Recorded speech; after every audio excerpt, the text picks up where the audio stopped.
The app even has a toolkit complete with flashlight, strobe light, and an alarm, so it's easier for others to find you.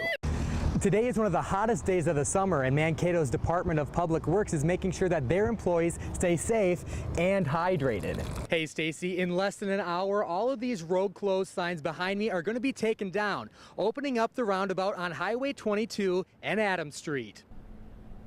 And MnDOT says that all of these signs are expected to be taken down by 6 o'clock. Stacy, back to you. I'm going to see if I can find the biggest Minnesota Vikings football fan. Is there anyone over here? Me. I think we're going to keep looking. Here we go. Oh. Here's a young fan wearing a Vikes jersey eating some Dippin' Dots. Let's ask her. So what makes you the biggest Vikings fan now? I think should we keep looking? Yeah. Okay. Not off to a great start. Let's try these people over here waiting for some autographs. So let me get this right. I'm here talking to the biggest Green Packer fan, right? Yeah. Oh, you hear that? Okay, trick question. But let's try this guy. He looks like a good contender, complete with a jersey, hat, flag, and even a horn. But just to make sure, let's throw him a trivia question. How many years have the Vikings been coming to Mankato to train? 49!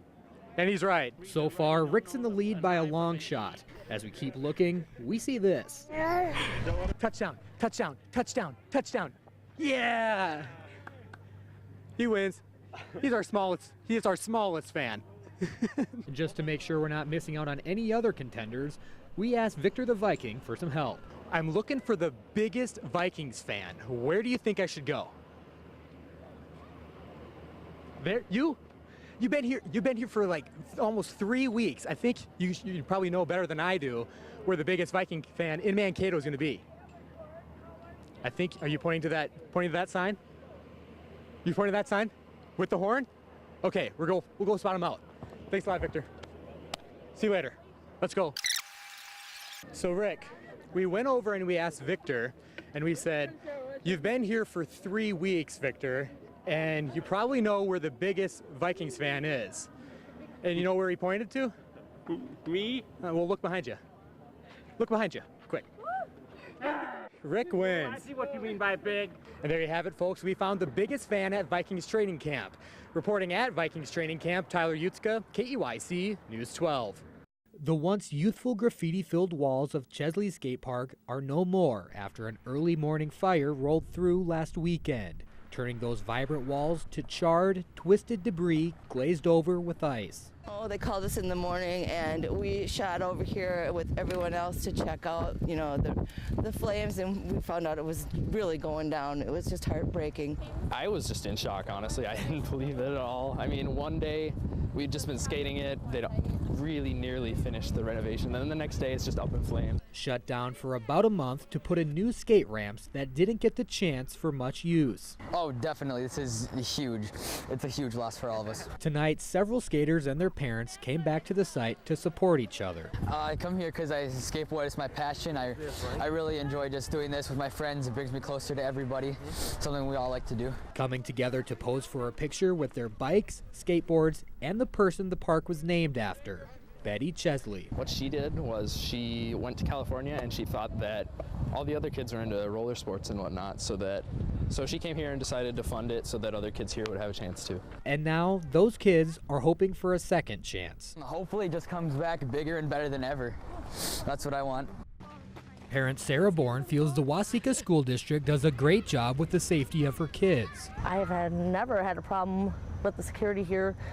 I feel more than welcome coming and going from my kids' school. But after a couple of recent incidents involving disruptive parents, the district feels things need to be looked into. The idea here is that we have to balance warm and friendly with safe and secure. We don't want to turn our schools into prisons, but at the same time, we have to make sure we take some additional measures to assure safety. There's always room for improvement.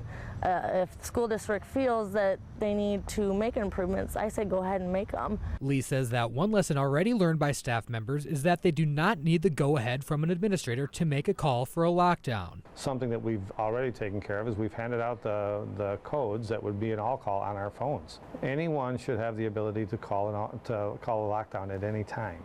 I would rather call a lockdown that we didn't need to than not call one when we should have.